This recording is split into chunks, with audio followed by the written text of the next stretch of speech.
why can't I make this work even though I'm cleverer than all my friends? That's what they said, not me. So modest. Love you, Marlon. But come on, let's face I got a question. I got a question for both of you. Yeah. Did it make you feel a bit angry? Like, I have this thing that I can't control. It's been diagnosed, and it's the reason for all these mishaps in my life. Possibly, did you blame? Nope. No. It's just like the puzzle pieces come together and everything exactly. makes sense. And then, but I did cry a bit. I cried. I cried for about 2 hours. For about 2 hours, I sat there, very emotional.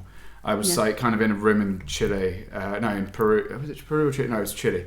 In Santiago, when I kind of finally got around to reading it. I had a huge fight with my mate, and huge fight. Ironically, about stuff that people with ADHD do, but because it was disrupting the project we're doing, and and it's just I didn't know. I thought I was doing okay. I was really trying so hard, but then you read through it, and you're like, "Fuck, man, this really isn't my fault. This is just it's not everyone else, but it's not my fault. It's just the way your brain is wired." But you've hated yourself for it for so long. Yeah. And the guilt and the shame and the frustration and there's nothing more frustrating than being in the dark when everyone else can see. Yeah. And it's like and then all of a sudden you're like, okay, this makes sense. And then instead of it, and then what they always say, this is a typical trope, is, what was it?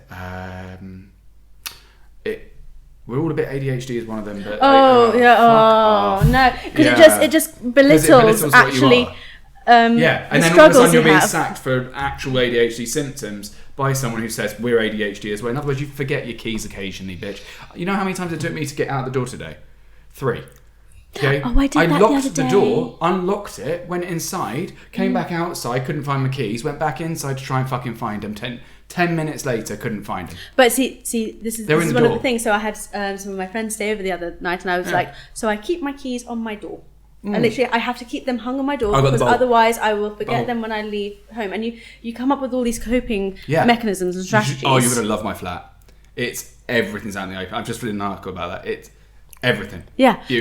And also, if you can't see something, it doesn't exist. You can't put food at the those drawers in the fridge. Yep. Nope. If they're in there, that's it. They're gone. Yep. Even people. I know, and it's a shame because you love them. You love them so much. And you probably think about them every day, but then in the time that you need to be contacting them, you struggle. Yeah.